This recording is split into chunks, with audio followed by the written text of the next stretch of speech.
The story of Orpheus and Eurydice's tragic love story. The story of Orpheus and Eurydice is the ultimate tragic love story. Perhaps one of the most famous Greek myths, it has inspired many important painters, such as Peter Paul Rubens and Nicholas Poussin. Moreover, many operas, songs and plays have been composed to honor these two great lovers who tragically lost the chance to enjoy their love.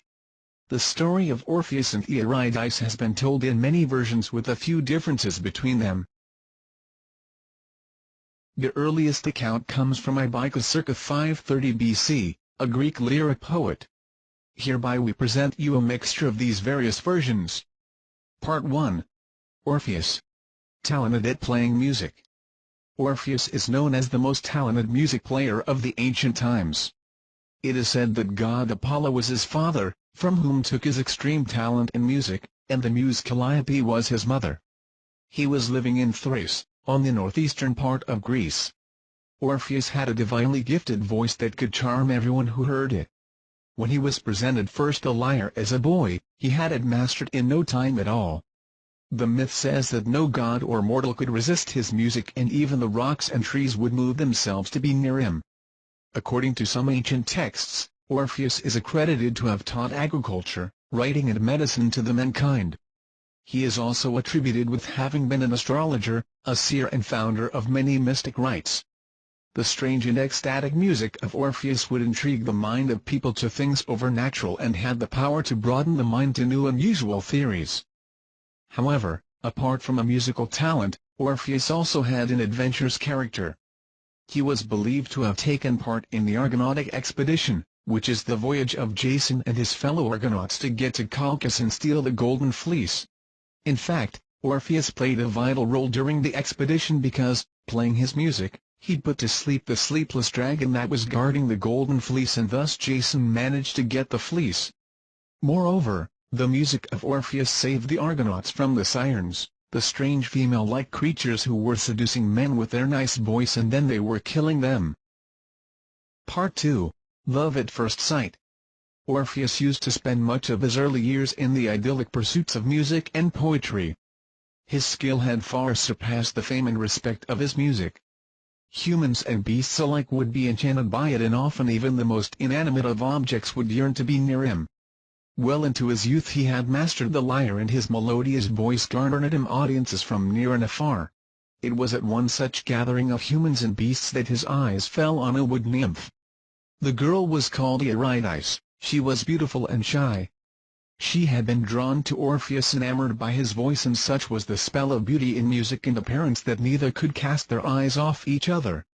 Something inexplicable tugged the hearts of the two young people, and soon they fell dearly in love, unable to spend a single moment apart. After a while, they decided to get married. Their wedding day dawned bright and clear. Hymenaeus, the god of marriage, blessed their marriage, and then a great feast followed. The surroundings were filled with laughter and gaiety. Soon the shadows grew large, signaling an end to the revelry that had lasted much of the day, and the wedding guests all took leave of the newlyweds, who were still sitting hand in hand and starry-eyed. They soon both realized that it was time they were on their way and departed for home. Part 3. The Snake Bite. However, things would soon change, and grief would ensue happiness.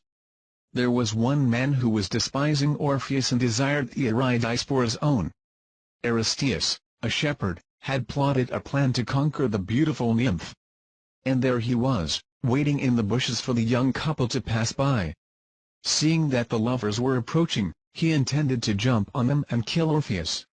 As the shepherd made his move, Orpheus grabbed Eurydice by the hand and started running pell-mell through the forest. The chase was long, and Aristeus showed no signs of giving up or slowing down. On and on they ran, and suddenly, Orpheus felt Eurydice stumble and fall, her hand slipping from his grasp. Unable to comprehend what had just happened, he rushed to her side but stopped short in dismay, for his eyes perceived the deathly pallor that suffused her cheeks. Looking around, he saw no trace of the shepherd, for Aristeus had witnessed the event and had left. Few steps away, Eurydice had stepped on a nest of snakes and had been bitten by a deadly viper. Knowing that there was no chance of survival, Aristeus had abandoned his try, cursing his luck and Orpheus. Part 4, A Supernatural Plan. After the death of his beloved wife, Orpheus was no more the same carefree person he used to be. His life without Eurydice seemed endless and could do nothing more than grieve for her. This is when he had a great but yet crazy idea. He decided to go to Underworld and try to get his wife back. Apollo, his father, would talk to Hades, the god of the Underworld, to accept him and hear his plea. Armed with his weapons, the lyre and voice, Orpheus approached Hades and demanded entry into the Underworld. None challenged him. Standing in front of the rulers of the dead, Orpheus said why he was there, in a voice both mellifluous and disquieting. He played his lyre and sang out to King Hades and Queen Persephone that Eurydice was returned to him. Not even the most stone-hearted of people or gods could have neglected the hurt in his voice. Hades openly wept, Persephone's heart melted, and even Cerberus, the gigantic three-headed hound guarding the entry to the Underworld, covered his many ears with his paws and howled in despair. The voice of Orpheus was so moving that Hades promised to this desperate man that Eurydice would follow him to the upper world, the world of the living. However, he warned Orpheus that for no reason must he look back while his wife was still in the dark, for that would undo everything he hoped for. He should wait for Eurydice to get into the light before he looked at her. With great faith in his heart and joy in his song, Orpheus began his journey out of the Underworld, joyful that he would once again be reunited with his love. As Orpheus was reaching the exit of the Underworld, he could hear the footfalls of his wife approaching him. He wanted to turn around and hug her immediately but managed to control his feelings. As he was approaching the exit, his heart was beating faster and faster. The moment he stepped on the world of the living, he turned his head to hug his wife. Unfortunately, he got only a glimpse of Eurydice before she was once again drawn back into the Underworld. When Orpheus turned his head, Eurydice was still in the dark. She hadn't seen the sun and, as Hades had warned Orpheus, his sweet wife was drowned back to the dark world of the dead.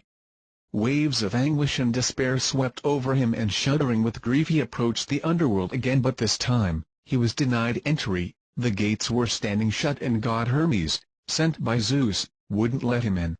The last part, the death of Orpheus. From then on, the heartbroken musician was wandering disoriented, day after day, night after night, in total despair. He could find no consolation in anything. His misfortune tormented him, forcing him to abstain from contact with any other woman, and slowly but surely he found himself shunning their company completely. His songs were no more joyful but extremely sad. His only comfort was to lay on a huge rock and feel the caress of the breeze. His only vision were the open skies. And so it was that a group of irate women, furious for his scorn towards them, chanced upon him. Orpheus was so desperate that he did not even try to repulse their advances. The women killed him, cut his body into pieces and threw them and his lyre into a river. It is said that his head and his lyre floated downriver to the island of Lesbos. There the Muses found them and gave Orpheus a proper burial ceremony. People believed that his grave emanated music, plaintive yet beautiful. His soul descended down to Hades, where he was finally reunited with his beloved Eurydice.